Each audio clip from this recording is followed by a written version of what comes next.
नमस्कार। एक नई सुबह के साथ मैं संध्या शर्मा लेकर हाजिर हूं आपका पसंदीदा शो नया सवेरा। अगले 1 घंटे में हम जानेंगे देश और दुनिया के हाल, साथ ही साथ आपको बताएंगे कि यूरोपियन आयोग अध्यक्ष और प्रधानमंत्री नरेंद्र मोदी के बीच आज होने वाली द्विपक्षीय वार्ता किन मायनों में रहने वाली है खास।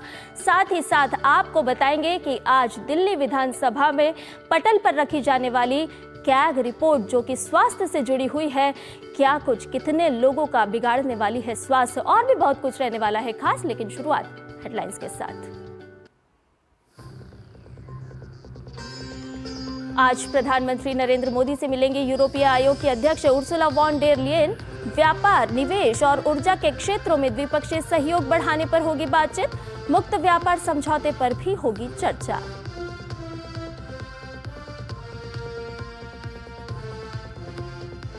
पुलिस के हत्थे चढ़ा पुणे रेप केस का आरोपी। पुणे अहमदनगर बॉर्डर पर शिरूर से पकड़ा गया दत्तात्रेय गाड़े। आज कोर्ट में होगी पेशी।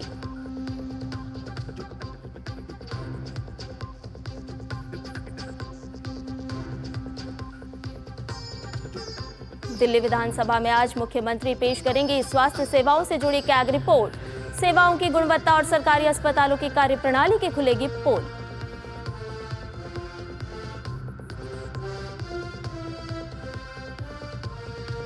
बांग्लादेश में नाहिद इस्लाम आज करेंगे नई राजनीतिक पार्टी की घोषणा। बांग्लादेश की आकांक्षाओं को पूरा करने का है वादा।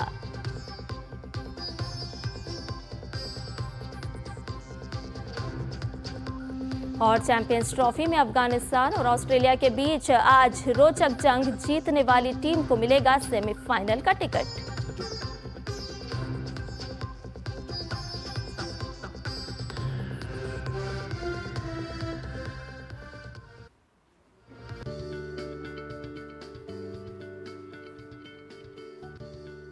और आइए अब नया सवेरा की करते हैं शुरुआत विस्तार से। जी हां, भारत और यूरोपीय आयोग के शीर्ष नेतृत्व की ओर से आज एक महत्वाकांक्षी व्यापार समझौते को जल्द से जल्द अंतिम रूप देने की दिशा में आगे बढ़ने की उम्मीद है। प्रधानमंत्री नरेंद्र मोदी के आमंत्रण पर यूरोपीय आयोग की अध्यक्ष उर्सुला वॉन डेर लेयन 2 दिन के भारत दौरे पर हैं। आज उनकी मुलाकात पीएम मोदी से होगी। इस दौरान दोनों नेताओं में मुक्त व्यापार समझौता समेत रणनीतिक साझेदारी को अगले स्तर तक ले जाने पर बातचीत होगी। रक्षा, प्रौद्योगिकी और जलवायु परिवर्तन सहित विभिन्न क्षेत्रों में सहयोग बढ़ाने के तरीकों पर ध्यान केंद्रित किए जाने की भी उम्मीद है। दोनों पक्षों के बीच रूस यूक्रेन युद्ध, हिंद प्रशांत क्षेत्र में स्थिति और पश्चिम एशिया के घटनाक्रम पर भी विचार विमर्श होने की उम्मीद है। पीएम मोदी और लेन के बीच वार्ता शुल्क को लेकर यूरोपीय संघ और अमेरिकी प्रशासन के बीच बढ़ते तनाव की पृष्ठभूमि में हो रही है। उर्सुला लेन ने कहा है कि संघर्ष और तीव्र प्रतिस्पर्धा के युग में यूरोप के लिए भारत एक भरोसेमंद मित्र और रणनीतिक सहयोगी है। इससे पहले विदेश मंत्री डॉक्टर एस जयशंकर के साथ उर्सुला लेन की मुलाकात हुई और प्रमुख द्विपक्षीय मुद्दों पर चर्चा हुई। विदेश मंत्री ने भी उम्मीद जताई है कि आज पीएम मोदी के साथ रक्षा और सुरक्षा सहयोग बढ़ाने के तरीकों पर विस्तार से चर्चा होगी। दोनों पक्ष सूचना सुरक्षा समझौते को मजबूत करने की प्रक्रिया में हैं।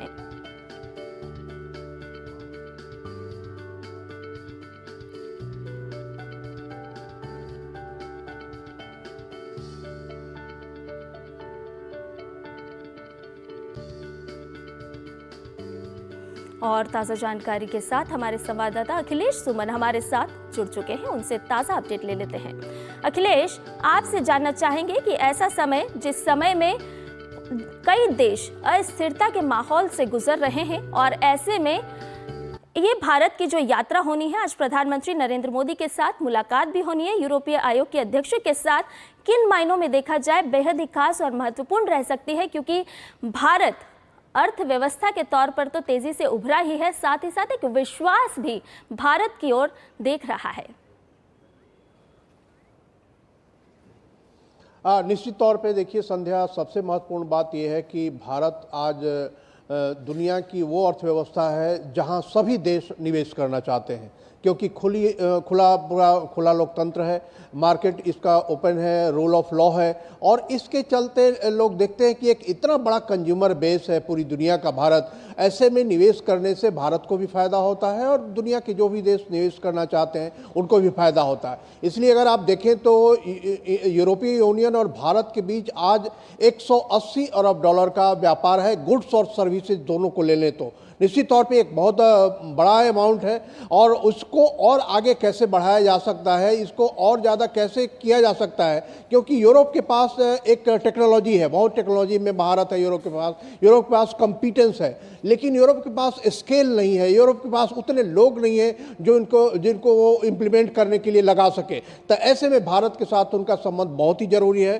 दूसरी एक बड़ी बात यह है कि देखिए जो ग्रीन टेक्नोलॉजी है, जिसमें कि सभी देश जो है वो तेल या गैस से हटकर, कोयले से हटकर जो सोलर एनर्जी है, रिन्यूएबल एनर्जी है, उसकी तरफ जाना चाहते हैं। और भारत ने इस मामले में काफ़ी बड़ा प्रयास किया है, इंटरनेशनल सोलर अलायंस बनाया, भारत ने जो सौर ऊर्जा को वन ग्रिड में पूरी दुनिया को जोड़ने का प्रयास किया है और उस पर काम चल रहा है। तो ऐसे में यूरोपियन यूनियन को आशा है कि भारत के साथ मिलकर इस क्षेत्र में भी काफ़ी आगे बढ़ा जा सकता है। और हाइड्रोजन ऊर्जा, जो ग्रीन हाइड्रोजन कहते हैं, ग्रीन हाइड्रोजन ऊर्जा में भी भारत और यूरोपीय यूनियन मिलकर काम कर सकते हैं। और जो सबसे महत्वपूर्ण बात यह है, जो रणनीतिक मामला है कि भारत और यूरोपीय यूनियन के बीच में देखिए 2004 से रणनीतिक संबंध है, और आज इस तरीके से हम तकरीबन सभी मामलों में, दुनिया के सभी मामलों में एक तरीके से सोचते हैं, चाहे वो आतंकवाद का मसला हो, या चाहे वो दुनिया में शांति स्थापित करने का मसला हो, या जो चल रहे कॉन्फ्लिक्ट से कई जगह पे उन कॉन्फ्लिक्ट को रोकने का मसला हो।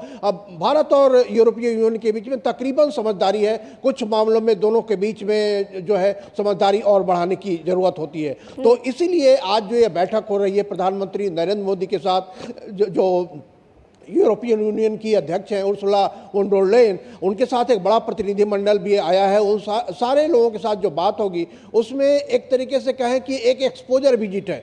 2024 दिसंबर में वो दूसरी बार जब प्रेसिडेंट बनी, उसके बाद उनकी पहली भारत यात्रा है, और पूरा कैबिनेट मिनिस्ट्री के साथ उनकी पहली भारत यात्रा है। इसके पहले इस तरह की यात्रा उन्होंने सिर्फ अफ्रीकन यूनियन के साथ की थी। तो आप समझ सकती हैं कि कितना बड़ा महत्व यूरोपीय यूनियन के लिए है भारत का, और भारत कितना महत्व देता है। एक बहुत ही सांकेतिक इसका मतलब है, और एक तरीके से कहें कि एक्सपोजर विजिट भी है, जिसमें कि जो मंत्री आए हैं वो सारे भारत के अपने जो काउंटर पार्ट है उनसे भी मुलाकात कर रहे हैं, उनसे भी मुलाकात चलेगी, आज दिन भर मुलाकात चलेगी। 12 बजे प्रधानमंत्री नरेंद्र मोदी के साथ जो वार्ता है वो नहीं है, 2 बजे के करीब प्रेस वार्ता होगी, और उम्मीद यह की जाती है कि कुछ डॉक्यूमेंट पे सिग्नेचर भी होंगे, खासतौर पे संयुक्त बयान तो एक रिलीज किया जाएगा ही। तो इस तरह से कह सकते हैं कि आज जैसा कि आप बता रही थी कि दुनिया के सारे देश अभी थोड़े से उथल पुथल में है, खास करके अमेरिका में जब से राष्ट्रपति डोनाल्ड ट्रंप आए हैं उसके बाद से सभी देशों के अंदर एक है कि जो व्यापार का जो स्थिरता है, आपसी व्यापार में स्थिरता लाया जाए, ताकि अगर कैसी ऐसी चुनौतियां आती हैं, कुछ ऐसा हस्तक्षेप जैसी स्थिति बनती है, तो उनका आपसी व्यापार जो है काफ़ी संतुलित और मजबूत बना रहे, और रणनीतिक तौर पे भी समझदारी जो है उसको और मजबूत किया जाए। इस कारण से ये यात्रा बहुत महत्वपूर्ण है। अखिलेश, वही हम आपसे एक और बात जानना चाहेंगे कि एक तरफ जहाँ पर ट्रेड वॉर चल रहा है, भारत जो है एक बहुत बड़ा उपभोक्ता बाजार के तौर पर बाकी देश भारत को देखते हैं, साथ ही साथ अगर हम यूरोपियन कंपनी की बात करें तो भारत में बड़े पैमाने पर ये कंपनियां कार्यरत है। तो क्या इन कंपनियों को और विस्तार मिलने की बात आज संभव हो सकती है? साथ ही साथ जिस तरह से ट्रेड वॉर, तो किस तरह से एफटीए को लेकर के भारत में एक विस्तार देखती है यूरोपियन आयोग? देखिए, जहाँ तक एफटीए की बात हो तो एफटीए जो फ्री ट्रेड एग्रीमेंट है, फ्री ट्रेड एग्रीमेंट पे बात 2007 से चल रही है भारत और यूरोपीय यूनियन के बीच में, लेकिन अभी तक ऐसे मुकाम पे नहीं पहुंचा है। भारत ने कई देशों के साथ फ्री ट्रेड एग्रीमेंट किए हैं, लेकिन यूरोपीय यूनियन के साथ जो एक खास बात ये होती है कि इसके जो सदस्य देश हैं, उन सदस्य देशों के भी अपने अपने कुछ उसूल हैं, उनके अपने अपने कुछ समझदारी है, उनकी अपनी अपनी कुछ शर्तें होती हैं। इसलिए एकजुटता बना पाना, एक राय बना पाना कई बार कठिन होता है। लगता है कि ट्रेड एग्रीमेंट अब इस बार हो जाएगा और नहीं हो पाता है। लेकिन अब जो जिस तरीके से भारत जिस और यूरोपीय यूनियन जिस रास्ते पे है, आज ये जो एक्सपोजर विजिट है उसके बाद इसी साल में सेकेंड हाफ में मतलब जुलाई के बाद एक शिखर बैठक भी होगी जो कि काफ़ी महत्वपूर्ण होगी, जिसमें कि स्ट्रेटेजिक डायलॉग में भी और एस्पेक्ट जोड़ने हैं और उसके अलावा एफटीए को भी काफ़ी जो हद तक है उसमें जो मतभेद हैं, जो चुनौतियां हैं, उन सारे को दूर किया जाएगा।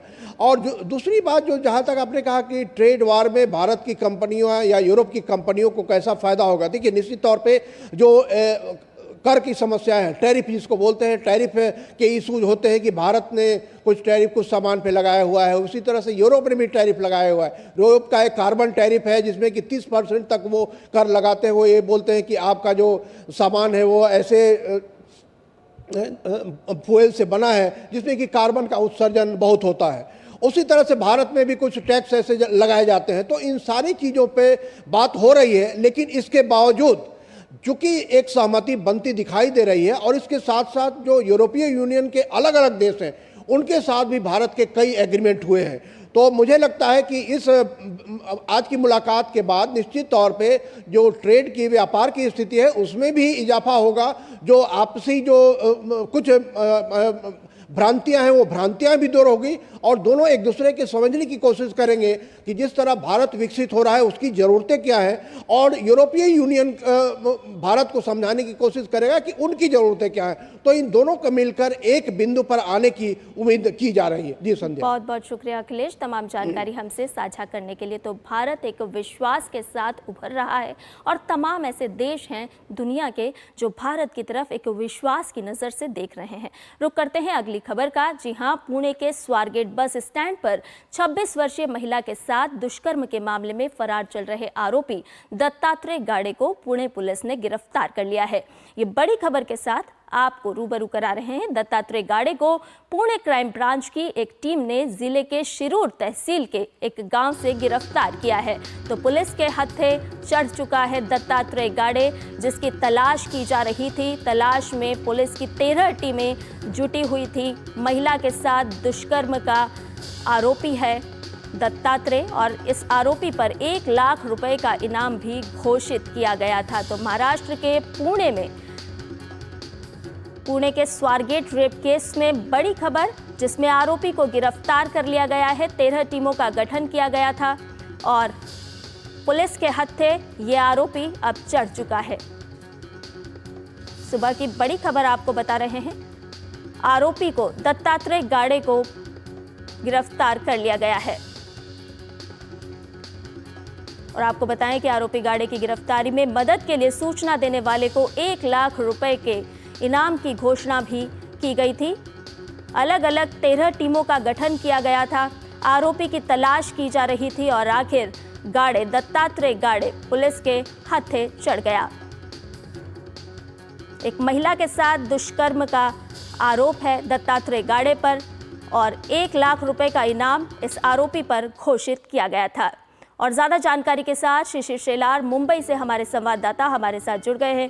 शिशिर, 13 टीमों का गठन किया गया था, एक बड़ी कामयाबी के साथ आरोपी को गिरफ्तार किया गया।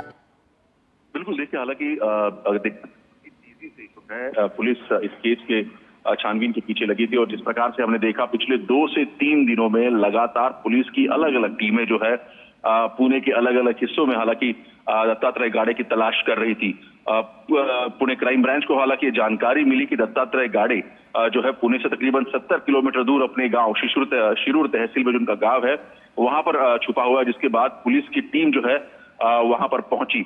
हालांकि दत्तात्रेय गाड़े जो है पिछले 2 से 3 दिनों में अपने ही गांव के पास जो खेत है उन खेतों में जो है छुपा था, ना ही खाने पीने के लिए वहां से बाहर निकला था। जैसे ही पुणे के क्राइम यूनिट को ये जानकारी मिली, क्राइम ब्रांच को जानकारी मिली, पुलिस वहां पर तफ्तीश के लिए पहुंची। डॉग स्क्वाड के साथ बाकी जो है जैसे ड्रोन की सहायता से जो है पुलिस ने पूरा वो इलाका खंगाला है और अब दत्तात्रेय गाड़े को पुलिस ने हिरासत में लिया है। आज उनकी कोर्ट में पेशी की जाने वाली है।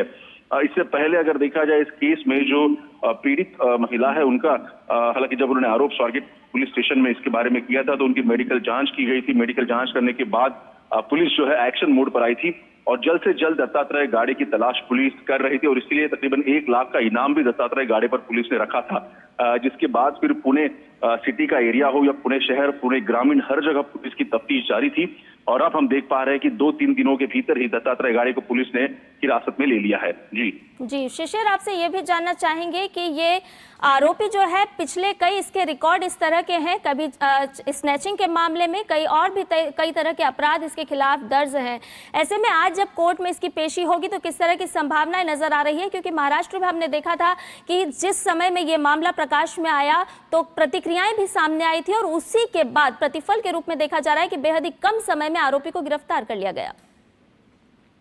बिल्कुल, देखिए हालांकि जिस प्रकार से आरोपी देखे तो कहीं ना कहीं एक हिस्ट्री शीटर के नाम पर भी पुलिस कह रही है कि कई आरोप उसके ऊपर दायर है, चेन स्नैचिंग, चोरी का मामला हो, इस प्रकार के आरोप जो है दत्तात्रेय गाड़े पर है। तो ये कहीं ना कहीं क्राइम हिस्ट्री दत्तात्रेय गाड़े की है। आज जब पुलिस कोर्ट में जब उसको पेश करेंगे तो जाहिर सी बात है कि पुलिस चाहेगी कि एक पुलिस को ज्यादा से ज्यादा रिमांड जो उसकी मिले, जिसके बाद पुलिस जो है इन्वेस्टिगेशन अपना कैरी करेगी, किस प्रकार से हादसा घटा, इसका रिक्रिएशन भी किया जा सकता है। क्योंकि ज्यादा से ज्यादा सबूत पुलिस के हाथ लगे, ये पुलिस का प्रयास होगा और इसीलिए जो पुलिस कस्टडी की मांग है वो पुलिस द्वारा जो उठाई जाएगी।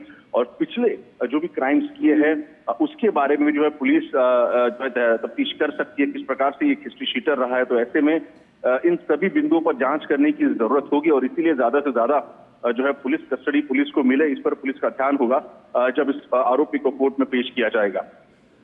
शिशिर, जिस तरह से टीम का गठन किया गया, 13 टीमें आरोपी को खंगालने में जुटी हुई थी, महाराष्ट्र सरकार का क्या ये माना जाए कि एक साफ तौर पर संदेश था कि आरोपी हो, अपराधी हो, उसे बख्शा नहीं जाएगा और कम समय में आरोपी को गिरफ्त में ले लिया गया?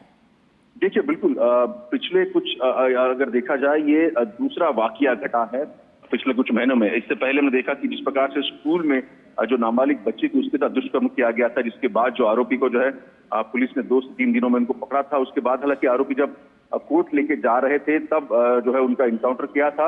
ये कहीं ना कहीं मैसेज स्पष्ट देता है महाराष्ट्र सरकार की तरफ से कि जो इस प्रकार के आरोप है उनको जो है उन आरोपी को बख्शा नहीं जाएगा, सख्त से सख्त कानून जो है उसके ऊपर किया जाएगा। और इसीलिए ये दूसरा वाकया पिछले कुछ महीनों में हुआ है इस प्रकार से दुष्कर्म का। और पुलिस ने हालांकि 3 दिनों में, हालांकि इससे पहले महाराष्ट्र के गृह मंत्री, राज्य के मुख्यमंत्री देवेंद्र फडणवीस ने भी कहा था और साथ ही साथ उप मुख्यमंत्री एकनाथ शिंदे ने ये कहा था कि जो भी जरूरत पुलिस को इस पूरे केस तफ्तीश के लिए जरूरी है वो सभी चीजें मुहैया की जाएगी, लेकिन जल्द से जल्द आरोपी को पकड़ लेना काफी जरूरी है। और दूसरी बात, जिस प्रकार से पूरा पुणे का स्वाति बस स्टेशन अगर हम कहें तो एक हम कहें जिससे ज्यादा क्राउडेड स्टेशन होता है बस डिपो है, जहां पर सुबह वाकया घटा था, इससे पुणे के लोग जो है वो भी इससे काफी आहत थे कि आखिर किस प्रकार से ऐसा किस प्रकार का हादसा जो है पुणे के वो भी एक क्राउडेड एरिया में होता है। तो ऐसे में एक कॉन्फिडेंस होता है लोगों का, वो भी जीतना काफी महत्व। और पुलिस जो है पिछले 3 दिनों से लगातार एक्शन में थी, जहां जहां पुलिस को जो इंक्वायरी जो मिल रही थी उसके जरिए जो है पुलिस अलग अलग ठिकानों पे छापे मार रही थी और साथ ही साथ पुलिस ने इनाम भी घोषित किया। तो हम समझ सकते हैं कि तकरीबन 13 टीमें पिछले 3 दिनों से लगातार पुलिस की जो है अलग अलग हिस्से में घूम रही थी और उसके बाद ये जानकारी मिली कि आरोपी गाड़े जो है अपने ही गाँव में छुपा हुआ है। इसके बाद हमने देखा किस प्रकार से डॉग स्क्वाड हो पूरी टीम जो है वहां पर पहुंची और पूरे क्षेत्र को खंगाला गया और कल जो है दत्तात्रेय गाड़े को हिरासत में लिया गया है। जी, बहुत शुक्रिया शिशिर तमाम जानकारी हमसे साझा करने के लिए। और फिलहाल नया सवेरा में वक्त तो चला एक छोटे से ब्रेक का, जल्द हाजिर होंगे।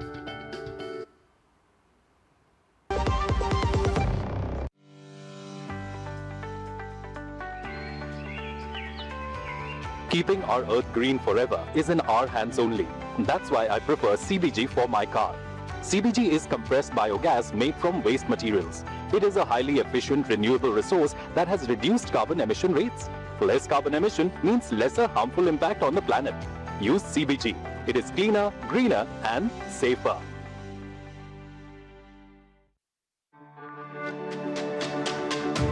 मेरी पसंद, मेरी पसंद,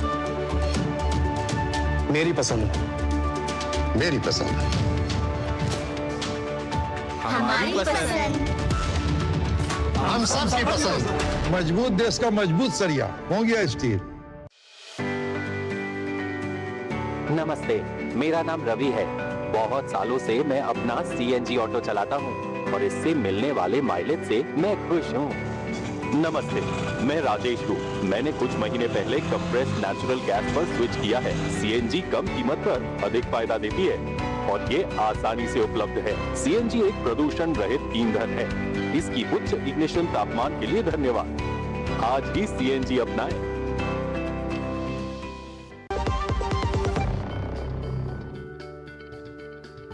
और ब्रेक के बाद आपके पसंदीदा शो नया सवेरा में आपका एक बार फिर से स्वागत है। आपको बताएं कि दिल्ली विधानसभा में आज स्वास्थ्य सेवाओं से जुड़ी कैग रिपोर्ट पेश की जाएगी। मुख्यमंत्री रेखा गुप्ता इस रिपोर्ट को पेश करेंगी। इससे पहले शराब नीति पर रिपोर्ट सदन के पटल पर रखी गई थी, जिसमें खुलासा हुआ कि तत्कालीन केजरीवाल सरकार ने आबकारी नीति के जरिए 2000 करोड़ रुपए की लूट की, जिस पर सियासी संग्राम मचा हुआ है। अब आज फिर एक बार स्वास्थ्य से जुड़ी ऑडिट रिपोर्ट सदन में रखी जाएगी। कहा जा रहा है कि इस रिपोर्ट में स्वास्थ्य सेवाओं की गुणवत्ता और सरकारी अस्पतालों के कार्यप्रणाली पर गंभीर सवाल उठाए गए हैं। ग्राफिक के माध्यम से हम आपको बता रहे हैं कि स्वास्थ्य सेवाओं से जुड़ी ये कैग रिपोर्ट है, किन किन बिंदुओं पर सवाल उठाती है। केंद्र द्वारा जारी 787 यानी कि 787.91 करोड़ रुपए में से केवल कम पैसे की खर्ची की गई। मानव संसाधन और चिकित्सा आपूर्ति के लिए आवंटित धन, जिसका दुरुपयोग, अस्पतालों में बेड की संख्या में जरूरत के मुताबिक वृद्धि नहीं की गई। 2016-17 से 2020-21 के बीच 32,000 बेड के लक्ष्य के मुकाबले केवल 1,357 बेड ही उपलब्ध कराए गए। अस्पतालों में बेड की तुलना में 189% अधिक मरीजों के कारण मरीजों की देखभाल में आई कमी, अस्पताल परियोजनाओं में देरी और लागत में वृद्धि। ये तमाम वो बिंदु हैं जो कैग रिपोर्ट में शामिल है। 3 अस्पताल परियोजनाओं में 6 वर्षों की देरी हुई।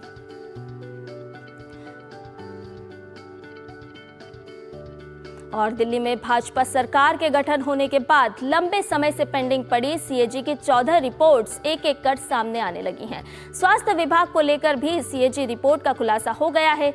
सीएजी की रिपोर्ट ने दिल्ली के स्वास्थ्य सेवाओं की पोल खोल के रख दी है। हमारे वरिष्ठ सहयोगी अमरेंद्र गुप्ता ने दिल्ली के ललिता पार्क के एक मोहल्ला क्लिनिक का जायजा लिया, जहां की तस्वीरें आपको चौंका देंगी। कूड़े के ढेर और खतरनाक बिजली के खंभों के बीच बना मोहल्ला क्लिनिक खुद बीमार नजर आ रहा है। ललिता पार्क का मोहल्ला क्लिनिक है जो इस वक्त बंद है और ये मोहल्ला क्लिनिक की तस्वीर है। मोहल्ला क्लिनिक के ठीक सामने गंदगी का ये अंबार है। ये इतनी गंदगी है कि यहाँ पे खड़े आना होना भी दूभर है। जब देखेंगे गंदगी के ठीक सामने तो एक ये बिजली के बड़े बड़े वायर और खंबे लगे हुए हैं, जहां पर बाकायदा खतरे का बोर्ड लगा हुआ है और ये पूरा इलाका ये बंद एक 4 दीवारी परिसर में है, जहां पर गंदगी का अंबार है, बिजली के खतरनाक खंबे लगे हुए हैं और उसके साथ ये मोहल्ला क्लिनिक ये बताता है कि किस तरह से आम आदमी पार्टी की सरकार ने स्वास्थ्य सुविधाओं के जिस मॉडल की बात की और जिसको कैग ने इस स्वास्थ्य सुविधाओं पर अपनी जो रिपोर्ट दी है उसमें जो साफ तौर पर बताया गया है कि किस तरह से व्यक्तियों के स्वास्थ्य के साथ साथ न सिर्फ खिलवाड़ किया गया है। उसकी ललिता पार्क के मोहल्ला क्लिनिक की तस्वीर अपने आप में उस कहानी को बयां करती है। इसके साथ जिस तरह से कैग ने अपनी रिपोर्ट में आम आदमी पार्टी की सरकार के द्वारा चलाए जा रहे मोहल्ला क्लिनिक की खामियों को बताया है, जिसमें न सिर्फ स्वास्थ्य सुविधाओं का अभाव है बल्कि डॉक्टर्स की कमी है, दवाइयों की कमी है, समुचित तौर पे इस तरह के मोहल्ला क्लिनिक खोलते नहीं हैं और इसके अलावा जो पेशेंट यहाँ आते हैं उनको स्वास्थ्य सुविधाओं को लेने के लिए खासा स्ट्रगल करना पड़ता है। जिस स्वास्थ्य सेवा का और जिस स्वास्थ्य के मॉडल को पिछली सरकार जो है आम आदमी पार्टी की सरकार जिसको कहती थी कि बेस्ट मॉडल है, ये तस्वीर बताती है कि उन्होंने किस। और भी ज्यादा जानकारी के साथ हमारे संवाददाता शैलेंद्र मिश्र इसी खबर पर जुड़े हुए हैं। शैलेंद्र, आपसे जानना चाहेंगे कि एक एक कर कैग की रिपोर्ट विधानसभा में पटल पर रखी जा रही है। आज जो कैग की रिपोर्ट पटल पर रखी जाएगी वो बताती है, क्योंकि वो स्वास्थ्य से जुड़ी हुई रिपोर्ट होनी है, तो तत्कालीन आम आदमी पार्टी की जो सरकार थी उसका स्वास्थ्य कहीं ना कहीं खराब करती हुई नजर आएगी ये रिपोर्ट। देखिए संध्या, जो पहली रिपोर्ट आई थी आबकारी नीति को लेकर केजरीवाल सरकार के दौरान, जिस रिपोर्ट को सदन के पटल पर नहीं रखे जाने का आम आदमी पार्टी ने पूरा प्रयास किया और अब ये दूसरी रिपोर्ट स्वास्थ्य को लेकर आने वाली है। और जो सूत्रों से जानकारी मिल रही है कि इसमें ऐसे ऐसे खुलासे हैं जिसमें बताया गया है कि कोविड के दौरान जब बहुत ज़रूरत थी कि दिल्ली में बेड की संख्या बढ़े, तब उस वक्त की आम आदमी पार्टी की सरकार, अरविंद केजरीवाल की सरकार पर्याप्त कदम नहीं उठा रही थी, जब स्वास्थ्य सुविधाओं को बढ़ाने की ज़रूरत थी और जनता को राहत देने की ज़रूरत थी। तो जो मॉडल मोहल्ला क्लिनिक का एक मॉडल किया गया कि मोहल्ला मोहल्ला में दवाएं मिल रही हैं और उसका बहुत प्रचारित किया गया, अब वो उसकी एक कलई खुलती हुई दिखाई दे रही है कि उस वक्त की दिल्ली सरकार ने पर्याप्त जो संसाधन दिए गए, आवंटित धन का भी सदुपयोग नहीं किया, उस धन को भी सही से इस्तेमाल नहीं किया। तो ये सूत्रों से ऐसी जानकारी मिली है। जब रिपोर्ट आएगी तब देखना होगा कि किन अहम बिंदुओं की बात करती है। लेकिन हम जानते हैं कि शराब नीति को लेकर जो खुलासे हुए कि 2000 करोड़ से अधिक का नुकसान, कैग की रिपोर्ट ने कहा, बीजेपी लगातार उस शराब नीति जब केजरीवाल सरकार लाई थी उस पर सवाल उठाती रही। शराब घोटाले को लेकर अरविंद केजरीवाल, मनीष सिसोदिया जेल में गए, हम जानते हैं कि जमानत पर है। और अब कैग की रिपोर्ट में एक के बाद एक वो खुलासे, जो आरोप बीजेपी तब जब विपक्ष में थी लगाती रहती थी, वो एक तरह से उसके तस्दीक करते हैं, क्योंकि सीएजी की रिपोर्ट एक प्रामाणिक दस्तावेज होती है। कल जो हमने देखा कि विधानसभा के अंदर जो पहली कैग रिपोर्ट आई थी आबकारी नीति को लेकर, उसे लोक लेखा समिति को सौंपने का फैसला किया गया, जो कि 3 महीने में अपनी रिपोर्ट देगी। तो केजरीवाल की आम आदमी पार्टी की एक मुश्किलें जो है वो इसलिए भी बढ़ रही हैं कि अब तथ्यों के साथ कैग रिपोर्ट सामने आ रही है, क्योंकि ये एक प्रामाणिक दस्तावेज होता है जिसमें हम जानते हैं कि जो आंकड़े रखे जाते हैं उनको कोई चुनौती नहीं दे सकता, क्योंकि वो बहुत गहन सोच के बाद एक प्रामाणिक दस्तावेज बनाती है कैग। शैलेंद्र, अभी हम अपने सहयोगी की एक रिपोर्ट भी देख रहे थे जो साफ तौर पर दिखा रही थी कि मोहल्ला क्लिनिक जो हैं उनकी खुद की ही सेहत खराब है, आसपास कूड़े का ढेर है, दवाइयां नहीं है, वही मुद्दे हैं, स्वास्थ्य है, शिक्षा है, महिला है, जिनको लेकर के आम आदमी पार्टी ने चुनाव लड़ा था, सत्ता में आई थी। लेकिन अब जिस तरह से कैग की जो रिपोर्ट आ रही है वो साफ तौर पर बता रही है कि ये वही विषय हैं, वही मुद्दे हैं जिनको लेकर के सत्ता में आए, लेकिन उन्हीं पर सबसे ज्यादा भ्रष्टाचार किया गया। ये देखिए, स्वास्थ्य और शिक्षा, इसके मॉडल को बहुत प्रचारित करके अरविंद केजरीवाल ने दरअसल ये कहा था आम आदमी पार्टी ने कि उनका जो गवर्नेंस मॉडल है वो लोगों से अलग है। लेकिन आप देखिए अब शिक्षा में क्या है, बीजेपी ये कह रही है कि साइंस की तो अधिकांश स्कूलों में पढ़ाई नहीं होती दिल्ली सरकार में, जानबूझकर बच्चों को वंचित किया जा रहा है कि वो इंजीनियर न बन पाए या फिर डॉक्टर या बाकी साइंटिस्ट न बन पाए, और बड़ी संख्या में फेल कर दिया जाता है बच्चों को, जिससे कि आगे का रिजल्ट अच्छा हो, बोर्ड का रिजल्ट अच्छा हो। वो आरोप बीजेपी लगाती रही है।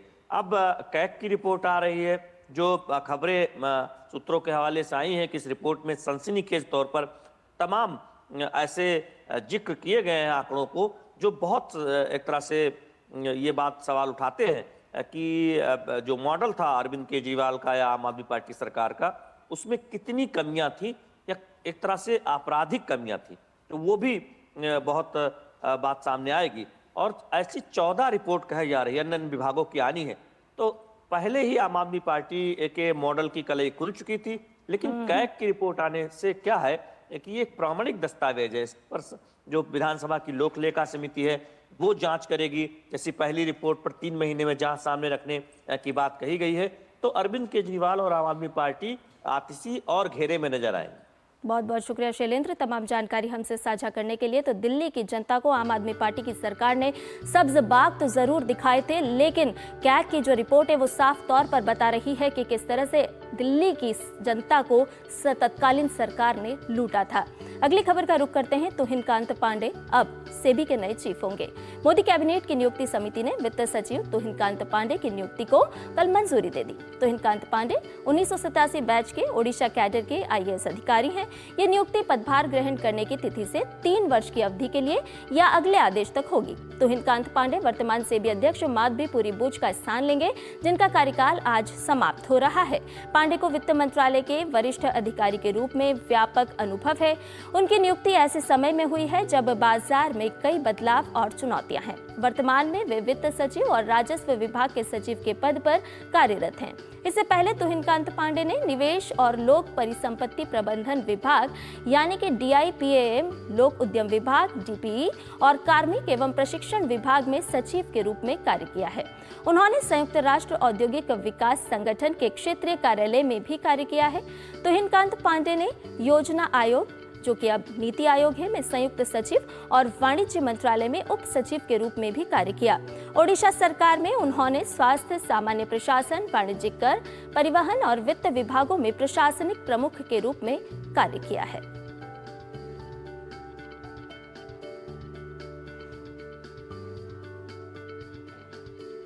और राष्ट्रपति के गुजरात दौरे का आज तीसरा दिन है। राष्ट्रपति आज गांधीनगर में राष्ट्रीय फॉरेंसिक विज्ञान विश्वविद्यालय के तीसरे दीक्षांत समारोह में भाग लेंगे। इसके बाद राष्ट्रपति द्रौपदी मुर्मू भुज में स्मृति वन भूकंप स्मारक का दौरा करेंगे, जबकि अपने दौरे के चौथे और आखिरी दिन यानी 1 मार्च को राष्ट्रपति यूनेस्को विश्व धरोहर स्थल धोलावीरा का दौरा करेंगे।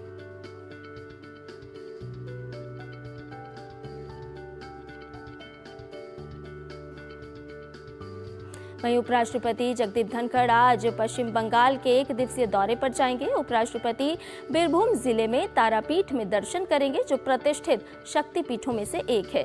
इसके साथ ही वो कोलकाता में वैष्णो के गौड़ीय मिशन के संस्थापक आचार्य श्रील भक्ति सिद्धांत सरस्वती गोस्वामी प्रभुपाद की 150वीं जयंती के समापन समारोह में मुख्य अतिथि के रूप में अध्यक्षता करेंगे।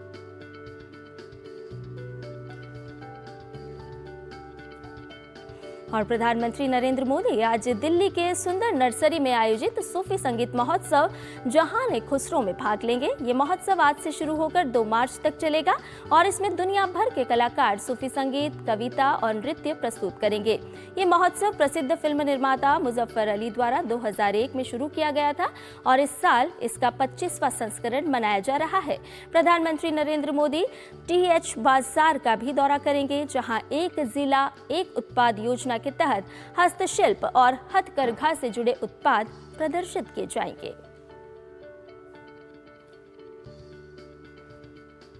रुक करते हैं अगली खबर का। बिहार में आधी रात भूकंप के झटकों से लोग सहम उठे। बिहार के दरभंगा, समस्तीपुर, सारण और आसपास के इलाकों में आए भूकंप की तीव्रता रिक्टर पैमाने पर 5.5 मापी गई। नेशनल सेंटर फॉर सिस्मोलॉजी के मुताबिक भूकंप का केंद्र पड़ोसी राज्य नेपाल की राजधानी काठमांडू के पास धरती से 10 किलोमीटर की गहराई में था। भूकंप के झटके रात के बाद करीब 2:36 पर महसूस किए गए। फिलहाल राहत की बात यह है कि भूकंप में जानमाल के नुकसान या किसी के हताहत होने की खबर नहीं है। हालांकि देर रात आए भूकंप के झटके लगने से लोग सहम उठे थे। दहशत के चलते लोग अपने घरों से बाहर निकल आए। बता दें कि 1 हफ्ते के भीतर दूसरी बार भूकंप के झटके महसूस किए गए हैं। इससे पहले 22 फरवरी को भी भूकंप के कारण धरती डोली थी। वहीं नेपाल और बिहार के बाद पाकिस्तान में भी आज सुबह भूकंप के झटके महसूस किए गए। रिक्टर स्केल पर भूकंप की तीव्रता 4.5 मापी गई है। राष्ट्रीय भूकंप विज्ञान केंद्र के अनुसार शुक्रवार सुबह 5:14 पर आए भूकंप का केंद्र पाकिस्तान में 10 किलोमीटर की गहराई में था। सुबह आए भूकंप के झटकों ने भारत समेत कई एशियाई देशों में सुबह के वक्त लोगों में डर पैदा कर दिया है। बता दें कि इससे पहले इसी महीने 16 फरवरी को भी पाकिस्तान में भूकंप के झटके महसूस किए गए थे। उस समय भूकंप के झटके पाकिस्तान के कब्जे वाले कश्मीर में भी महसूस किए गए थे।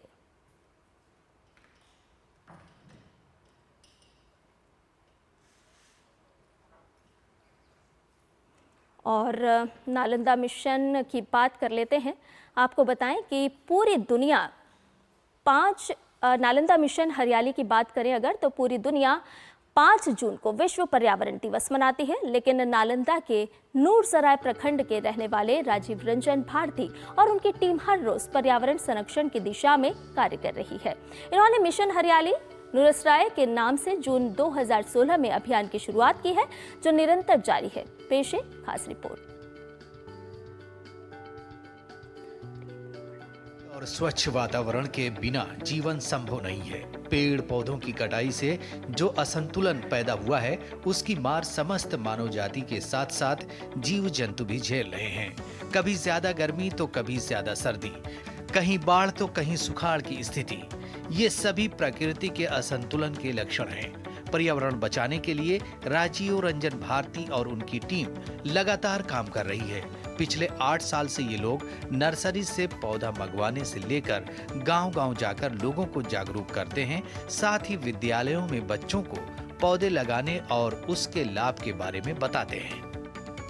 मिशन हरियाली नूरसराय के पर्यावरण संरक्षण अभियान की शुरुआत जून 2016 में हुई और समस्याओं पे बात करते करते इस अभियान की शुरुआत हुई। पर्यावरण की समस्या दिनों दिन बढ़ते जा रही है और 2016 में भी अच्छी खासी गर्मी थी, तो रोज इस पे बात होती थी, गर्मी बढ़ रही है और वहीं से हमने पौधे लगाने की शुरुआत की। हमारा मिशन अद्भुत है। अद्भुत इस मामले में कि कोई दबाव नहीं है किसी सदस्य के ऊपर कि आपको ये काम करना है। शिक्षा से काम होता है यहाँ पे, लेकिन रोज होता है और हर एक व्यवसाय के लोग, अलग अलग क्षेत्र के लोग यहाँ मौजूद हैं। इसके बावजूद भी पौधे बाहर से आते हैं, उन्हें हम लोग नर्सरी में उतारते हैं, फिर नर्सरी से रोज अपनी गाड़ियों के माध्यम से विद्यालयों में या किसी चौक चौराहे के माध्यम से बांटने का प्रयास होता है। मुख्य रूप से ये लोग फलदार पौधे, खासकर अमरूद और कटहल के पौधे लोगों के बीच वितरित करते हैं। अब तक इन लोगों ने 16 लाख से ज्यादा पौधे वितरित किए हैं, जिसका नतीजा है कि नालंदा सबसे ज्यादा अमरूद उत्पादन वाला जिला बन गया है। इस समूह को मुख्यमंत्री नीतीश कुमार ने भी सम्मानित किया है। एक दिन भी काम रुक जाता है तो मन में कई सवाल उठते हैं, लेकिन हमारा मिशन लगातार निरंतर कार्य कर रही है, बच्चों के बीच जा रही है, किसी चौक चौराहे से लोगों को पर्यावरण का संदेश देकर पौधा उपलब्ध करा रही है। उसका आनंद ही एक अलग आनंद मिलता है। स्कूल में जो पौधा लेकर बच्चों की जो मुस्कान देखी जाती है, वो 100 रुपया का नोट देकर नहीं देखा जा सकता है। तो स्कूल का आनंद तो कुछ अलग ही है और बच्चे उस पौधे को ज्यादा अच्छे से पाल लेते हैं। राजीव रंजन भारती और उनकी टीम नवादा, शेखपुरा और बेगूसराय में भी पौधा वितरण में सक्रिय है। इनकी कोशिश है कि ज्यादा से ज्यादा पौधे लगाकर पर्यावरण बचाने के साथ साथ रोजगार भी पैदा किए जाएं। Bureau report, DD news. और नया सवेरा में फिलहाल वक्त एक छोटे से ब्रेक का, जल्द हाजिर होंगे।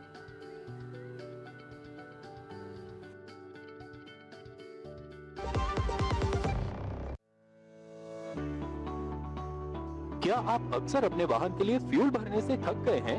कुशलता पूर्वक ड्राइविंग ही एकमात्र रास्ता है।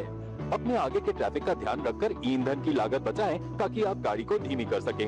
गाड़ी चलाने की गति प्रति घंटे 55 किलोमीटर से कम बनाए रखें। सही गियर और क्लच का इस्तेमाल करें। एयर कंडीशनर का कम इस्तेमाल करें। लाल बत्ती पर अपने वाहन को बंद कर दें। होशियारी से ड्राइव करें और अपनी बचत को बढ़ाएं।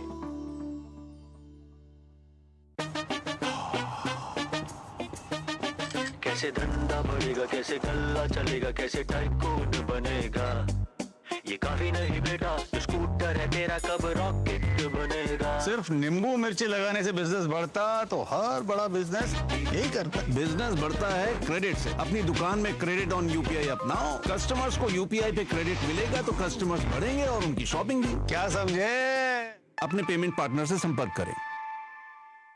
जब धरती चीर कर निकलता है लोहे का पत्थर और मिलता है मोंगिया के जोश से, फिर तपता है, पिघलता है और बनता है फौलाद। अब होता है सरिया सारी खूबियों के साथ। मोंगिया स्टील, मजबूत देश का मजबूत सरिया।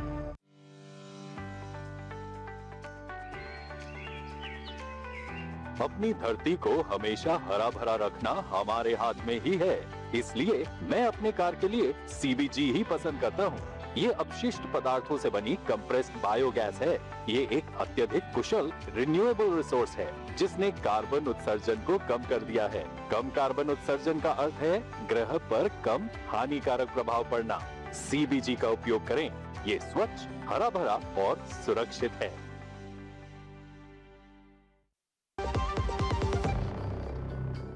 खबरों के बाद नया सवेरा में आपका एक बार फिर से स्वागत है। राजस्थान में रीट अभ्यर्थियों के लिए 5 दिन रोडवेज बसों में फ्री सफर की व्यवस्था की गई है। अभ्यर्थी परीक्षा से 2 दिन पहले और 2 दिन बाद कुल 5 दिन तक रोडवेज बसों में फ्री यात्रा कर सकते हैं। रीट एग्जाम को लेकर 1731 सेंटर बनाए गए हैं और 14 लाख अभ्यर्थी इसमें शामिल होंगे।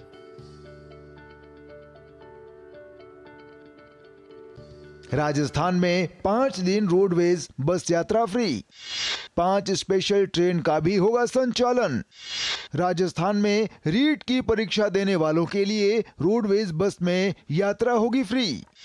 अभ्यर्थियों के लिए प्रदेश भर में 1700 से अधिक सेंटर बनाए गए।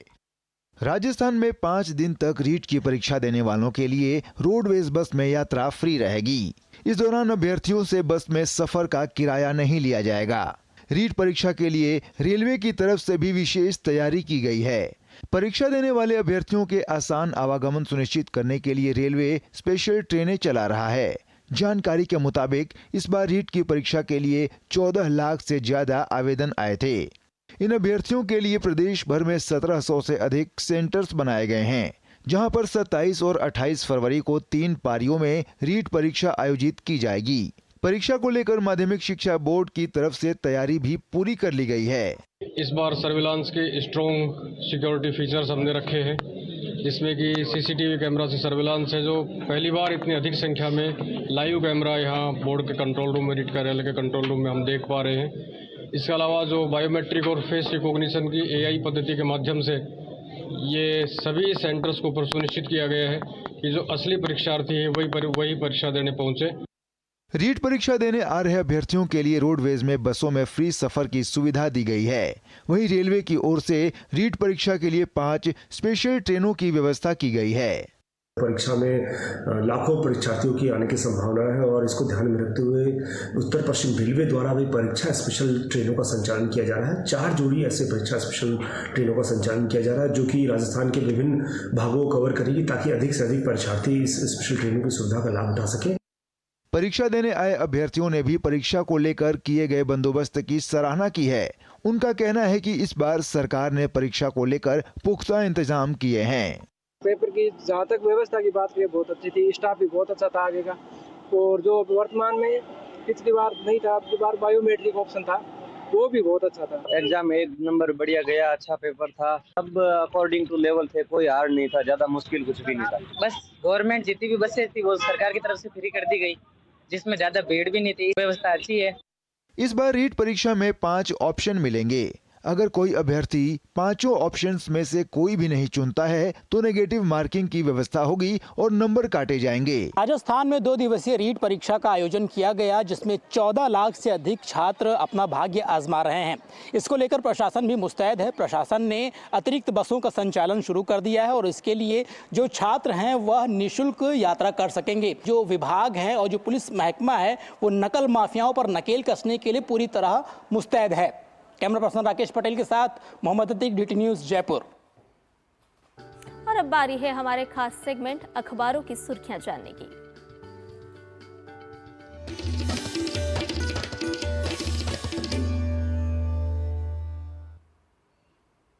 और अखबारों की तमाम सुर्खियों को समेटे हुए हमारी सहयोगी भावना नैयर इस वक्त स्टूडियो में मौजूद है। रुक करते हैं भावना का ही। भावना, आज कौन कौन सी ऐसी खबरें हैं जो हेडलाइन के साथ अखबारों में प्रकाशित की गई हैं? संध्या, सुप्रभात। अगर विभिन्न क्षेत्रों की खबरों की बात करें तो आज अखबारों में कई क्षेत्रों की खबरें प्रकाशित की गई हैं, जिसमें मुख्य तौर पर भारत EU के बीच जो साझेदारी दिखने को मिल रही है उसको मुख्यतः रूप से प्रकाशित किया गया है, जिसमें प्रधानमंत्री नरेंद्र मोदी की आज यूरोपियन कमीशन के अध्यक्ष उर्सुला वॉन डर लेयन के साथ मुलाकात है। इससे पहले विदेश मंत्री डॉक्टर S जयशंकर के साथ उनकी कल मुलाकात हुई है। अपने अध्यक्ष बनने के बाद उर्सुला वॉन डर लेयन की ये 3री भारत की आधिकारिक यात्रा है और कॉलेज ऑफ कमिश्नर्स की ये पहली यात्रा है और इस यात्रा को बेहद ही महत्वपूर्ण माना जा रहा है, क्योंकि नए सिरे से दोनों के बीच जो है व्यापार को एक नए सिरे से गति मिलने की उम्मीद जताई जा रही है, जिसमें कई विशेष क्षेत्रों पर ध्यान दिया जा रहा है, जिसमें भारत के आर्थिक, रक्षा, प्रौद्योगिकी और जलवायु परिवर्तन पर आज उर्सुला वॉन डर लेयन जो है वो बात कर सकती हैं और साथ ही साथ मुक्त व्यापार समझौते पर भी बात हो सकती है। आपको बता दें कि EU भारत का तीसरा बड़ा ट्रेड पार्टनर है। अगली खबर की रुख करेंगे, बदल जाएगा मंत्रालय का पता। जी हाँ, बदल जाएगा ब्लूटियन जोन, क्योंकि सेंट्रल विस्टा के प्रोजेक्ट में अब जिस तरीके से मंत्रालय हैं उसकी पूरी रूपरेखा जो है वो बदली जा रही है और इस पर तेजी से काम हो रहा है। और इससे एक ही साथ संसद के आसपास वाले क्षेत्र में 12,000 लोगों की रोजाना आवाजाही जो है वो बदल जाएगी और विभिन्न मंत्रालयों के कर्मचारियों की आवाजाही को सुगम बनाने के लिए मेट्रो लाइन और रिंग रोड की लाइन भी बनाई जाएगी। तो सबसे पहले गृह और वित्त मंत्रालय को नए सचिवालय में स्थानांतरित किया जाएगा। अगली खबर का रुख करें, हिंदुस्तान अखबार में प्रकाशित की गई है। अगर दुनिया के 24 सबसे बड़े सुपर बिलियनियर की बात करें तो भारत के गौतम अडानी और मुकेश अंबानी जो हैं वो आते हैं इन 24 सुपर बिलियनियर में। और जो रैंकिंग इन्हें दी गई है, ग्लोबल वेल्थ इंटेलिजेंस फर्म अल्ट्राटा ने, और ये लिस्ट तैयार की गई है 24 सुपर बिलियनियर की, जिसमें मुकेश अंबानी आते हैं 17 नंबर पे और 21 नंबर पर आते हैं गौतम अडानी। और इनकी कुल संपत्ति हम आपको बता दें 90.6 अरब डॉलर जो है इनकी संपत्ति है मुकेश अंबानी की। वहीं 21 नंबर पे जो गौतम अडानी है उनकी 60.6 अरब डॉलर संपत्ति है। अगली खबर का रुख करेंगे, अगली खबर है मणिपुर से जुड़ी हुई। जी हाँ, पुलिस को उपद्रवी गुटों ने सौंपे हैं 246 हथियार और आपको हम बता दें कि सरकार लगातार प्रतिबद्ध है और मणिपुर में हथियारों को जमा करने का सिलसिला लगातार जारी है और समय सीमा समाप्त होने के बाद भी राज्य में हथियारों की बड़ा जखीरा पुलिस को सौंपा गया है। और इससे पहले भी हम आपको बता दें 104 हथियार और गोला बारूद पुलिस को सौंपे गए थे। अगली खबर का रुख करें, यूनियन कार्बाइड से जुड़ी खबर है, जिसके कारखाने का कचरा जलाने का परीक्षण का पहली प्रक्रिया जो है वो शुरू होने जा रही है और शुक्रवार यानी कि आज से ये प्रक्रिया शुरू होगी। कचरा जलाने के दौरान किसी गैस या उत्सर्जन तय समय से अधिक होगा तो संयंत्र अपने आप बंद हो जाएंगे और सुबह 10 बजे जो है 10 टन कचरा परीक्षण के तौर पर जलाना शुरू हो जाएगा। जाते जाते एक और खबर की बात कर लेते हैं, भारत से जुड़ी ये खबर है और आपको बता दें साल 2026 तक होगा दुनिया का तीसरा सबसे बड़ा उपभोक्ता बाजार भारत। और डेलॉयट इंडिया की रिपोर्ट कह रही है जब भारत का उपभोक्ता परिवर्तन के दौर से गुजर रहा है, भारत व्यय वृद्धि के नए चरण में प्रवेश कर रहा है। साथ ही साथ $10,000 से अधिक कमाने वाले 3 गुना लोग हो चुके हैं। निजी खपत में भारत ने जर्मनी को पीछे छोड़ दिया है और नए वाणिज्य मॉडल का भी विस्तार होने जा रहा है भारत में। ऐसे में भारत के लिए अच्छी खबर, जब 2026 में भारत होगा दुनिया का तीसरा बड़ा उपभोक्ता बाजार। और संध्या, अगर आज विभिन्न क्षेत्रों की बात करें तो ये कुछ प्रमुख सुर्खियां जिन्हें आज अखबारों में जगह मिली है। बहुत बहुत शुक्रिया भावना, बहुत ही कम समय में हमारे दर्शकों से तमाम अखबारों के साथ इन सुर्खियों को समेट करके लाने के लिए। और अब देखते हैं दुनिया भर की कुछ खास खबरें।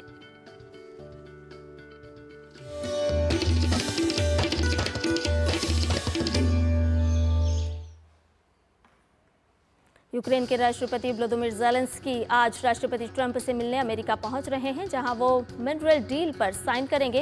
इससे पहले ब्रिटिश पीएम के साथ मुलाकात में ट्रंप ने कहा कि यूक्रेन के साथ मिनरल डील वो सुरक्षा गारंटी है जिसकी यूक्रेन को रूस के खिलाफ जरूरत है, जबकि उन्होंने ब्रिटिश प्रधानमंत्री कीर स्टारमर की अमेरिकी मिलिट्री सपोर्ट की मांग को नजरअंदाज कर दिया। अमेरिकी राष्ट्रपति डोनाल्ड ट्रंप ने मैक्सिको और कनाडा पर टैरिफ लगाने और चीन से आयात पर मौजूदा टैरिफ को दोगुना करने की घोषणा की। राष्ट्रपति ट्रंप ने घोषणा की कि वो 4 मार्च से मैक्सिको और कनाडा पर टैरिफ लगाएंगे, साथ ही चीन से आयात पर मौजूदा 10% टैरिफ को दोगुना करेंगे। बांग्लादेश में शेख हसीना को सत्ता से हटाने में महत्वपूर्ण भूमिका निभाने वाले नाहिद इस्लाम आज नई राजनीतिक पार्टी का गठन करेंगे। नाहिद के नई राजनीतिक पार्टी का संयोजक बनने की संभावना है। नई पार्टी के गठन पर जातीय नागरिक समिति की प्रवक्ता सामंता शर्मीन ने कहा कि वो ऐसे बांग्लादेश का निर्माण करना चाहते हैं जो दक्षिण एशिया में एक आधुनिक और महत्वपूर्ण देश हो, जो दुनिया भर के लोगों को जोड़े और नए विचारों को जोड़े। और अब बात कर लेते हैं कारोबार जगत की।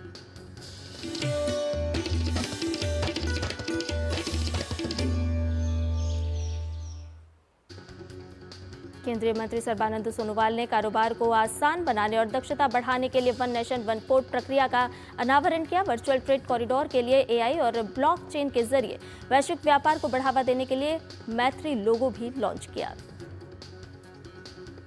केंद्रीय मंत्री पीयूष गोयल ने भारत कॉलिंग कॉन्फ्रेंस 2025 के उद्घाटन कार्यक्रम में 2047 तक विकसित भारत के लक्ष्य की बात कही। उन्होंने निवेशकों से नवाचार, गुणवत्ता और समावेशिता पर आधारित विकास यात्रा में शामिल होने का आह्वान किया। देश में प्रमुख खनिजों के उत्पादन में वृद्धि हुई है। खान मंत्रालय के मुताबिक लौह अयस्क का उत्पादन वित्त वर्ष 2024-25 में 236 मिलियन मीट्रिक टन है, जबकि वित्त वर्ष 2023-24 में यह उत्पादन 228 मीट्रिक टन था। नागरिक उड्डयन मंत्री राममोहन नायडू ने चेन्नई एयरपोर्ट पर उड़ान यात्री कैफे का उद्घाटन किया। ये पहल यात्रियों को किफायती और स्वच्छ भोजन उपलब्ध कराने के लिए शुरू की गई है। खान मंत्रालय जल्द ही अन्वेषण लाइसेंस ब्लॉकों के पहले भाग की नीलामी शुरू करेगा। केंद्रीय मंत्री जी किशन रेड्डी ने कार्यक्रम के दौरान कहा कि जम्मू कश्मीर, केरल और असम जल्द ही खनिज नीलामी व्यवस्था में शामिल होंगे, जिससे भारत के खनिज नीलामी क्षेत्र का विस्तार 17 राज्यों तक हो जाएगा। सेबी ने विशेष निवेश निधि यानी SIF को मंजूरी दे दी है। इस निधि में कम से कम 10 लाख रुपए निवेश करने होंगे। ये योजना 1 अप्रैल से लागू होगी। और अब खबरें देखते हैं खेल जगत से स्पोर्ट्स ट्रैक में।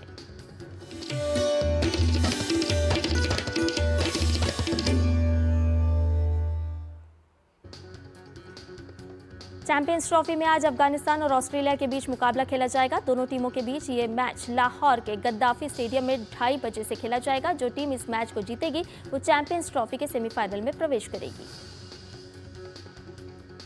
मेजबान पाकिस्तान की टीम चैंपियंस ट्रॉफी से बाहर हो गई है। लगातार बारिश के कारण पाकिस्तान और बांग्लादेश के बीच अंतिम ग्रुप ए मैच रद्द कर दिया गया। बांग्लादेश का भी चैंपियंस ट्रॉफी का सफर मैच रद्द होने के साथ ही खत्म हो गया। पाकिस्तान सरकार में एक वरिष्ठ अधिकारी ने कहा है कि वो प्रधानमंत्री शहबाज शरीफ से चैंपियंस ट्रॉफी में देश की क्रिकेट टीम से निराशाजनक प्रदर्शन का मामला संसद और मंत्रिमंडल में उठाने का अनुरोध करेंगे। आदित्य सरवटे के नाबाद 66 रन की मदद से केरल ने रणजी ट्रॉफी फाइनल में विदर्भ के पहली पारी में 379 रन के जवाब में दूसरे दिन गुरुवार को 3 विकेट पर 131 रन बना लिए। केरल की टीम पहली पारी में 248 रन पीछे है। भारतीय बैडमिंटन खिलाड़ी थारून मन्नेपल्ली, उन्नति हुड्डा और रक्षिता श्री संतोष रामराज गुरुवार को जर्मन ओपन सुपर 300 टूर्नामेंट के क्वार्टर फाइनल में पहुंच गए हैं। Indian super league football match में FC गोवा ने पंजाब FC को 1-0 से हराकर प्लेऑफ में पहुंचने की उसकी उम्मीदों को खत्म कर दिया।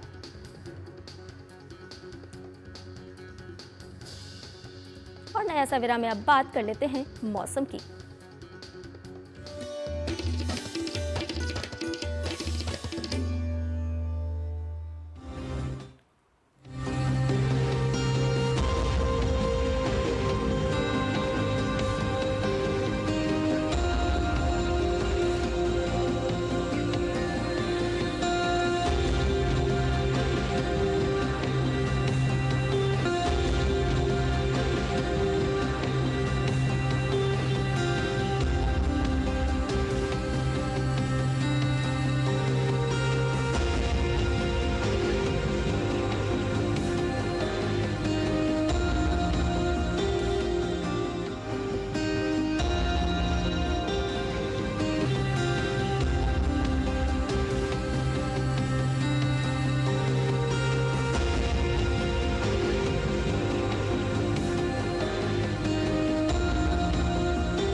आपके शहर के अधिकतम और न्यूनतम तापमान के बाद आपको एक और अपडेट दे देते हैं। जी हां, हिमाचल प्रदेश और जम्मू कश्मीर के पहाड़ी इलाकों में भारी बर्फबारी हो रही है। लाहौल और स्पीति में हुई भारी बर्फबारी के बाद पूरा क्षेत्र बर्फ से ढका हुआ है।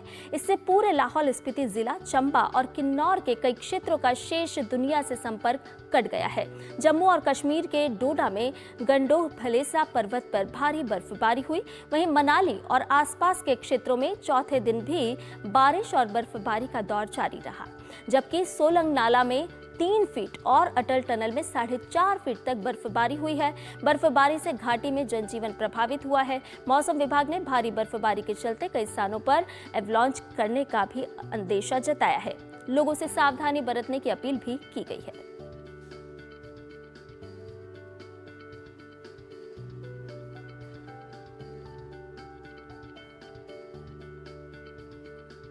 और नया सवेरा में अब वक्त हो चला है आपसे विदा लेने का, लेकिन जाने से पहले आपको छोड़े जाते हैं महाशिवरात्रि पर संपन्न हुए सनातन आस्था के महापर्व महाकुंभ की दिव्य और भव्य झलकियों के साथ। आप लीजिए इन दिव्य और भव्य झलकियों का आनंद और मुझे और मेरी पूरी टीम को दीजिए इजाजत। नमस्कार। अमृत में प्रसाद बन गया, जीवन का संवाद बन गया, मुक्ति मोक्ष साक्षात बन गया, एक डुबकी में स्वाद बन गया, महाकुंभ एक याद बन गया, महाकुंभ एक याद बन गया, महाकुंभ एक याद बन गया।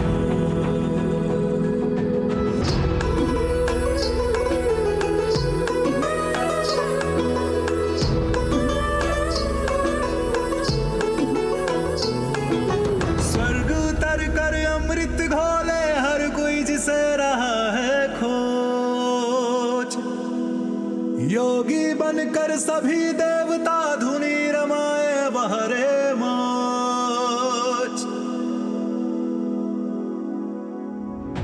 बूढ़े दादा को कंधे पे डुबकी लगाता पोता है, कई पीढ़ियों का आलिंगन धर्म सनातन होता है, सादर आशीर्वाद बन गया, एक योगी प्रहलाद बन गया, भारत जिंदाबाद बन गया, एक डुबकी में स्वाद बन गया, महाकुंभ एक याद बन गया, महाकुंभ एक याद बन गया।